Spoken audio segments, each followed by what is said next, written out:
I invite you to take a slow walk from the Gabriel Dumont statue to the Remy Arts Center where the arena used to stand. It would have been in and around 1988-ish, 87, somewhere in there. I was in law school actually once upon a time, and I was in like first year law at the U of S. And I remember wanting to, I guess, basically help my people. That's the reason why. And I got into law school from the Native Law Center program at the U of S. Anyways, I remember one of my family was a high school student, and I was walking with them along with some other of his classmates, and we were walking by what is now where the Remy Modern Art Museum sits. There's this Saskatoon Arena that used to exist there, and somehow or another we were talking about treaty, and there's I wanted to try to explain to these students. There might have been like a handful of them, and they were like non-Indigenous, with the exception of like my relative there, and something was in the news, or I don't know, it caused a conversation about treaty. So we started talking about treaty, and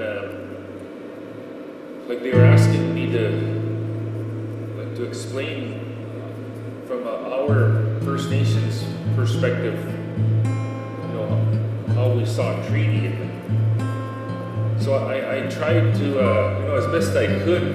What I recognized immediately was there was this strong cultural differences that existed, and a lot of, I guess you could just say like non-understanding, and because back then, and even still today for that matter, in many other provinces, like they don't teach treaties to schools K to 6 or grade 8 to 10, or you know, high schools, whatever. Like not like Saskatchewan. Saskatchewan's been doing it for I think like 13 years. It's part of our provincial curriculum to teach treaties in the classroom. Anyways, that's what I was trying to talk to these students here, trying to get them to understand. So I tried to use analogies and examples that they could kind of relate to. So I tried to get them, you know, to understand. So kind of like it was like a role play, walk a mile in our moccasins, so to speak. And what I tried basically to get them to understand, like, you know, if your way of life was coming to an end, what would you do? Like if you had an opportunity,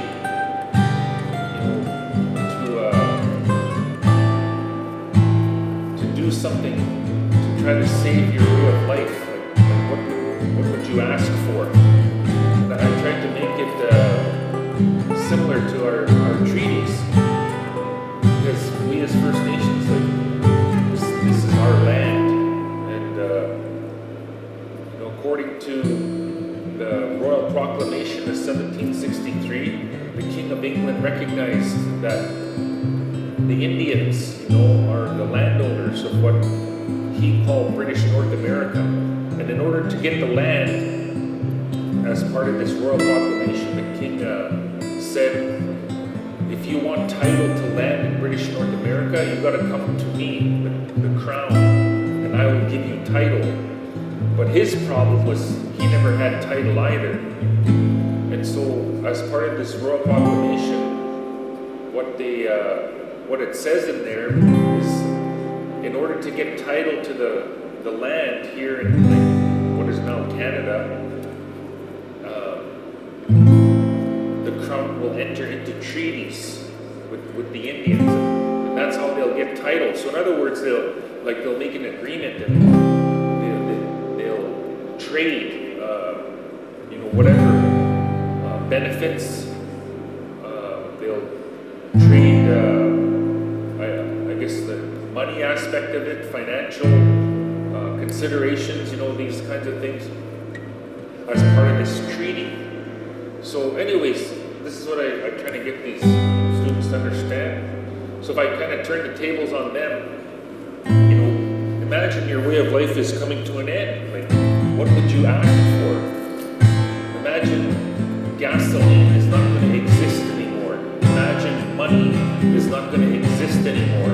Like, what kind of world are we going to live in? Because that's the only world we've known.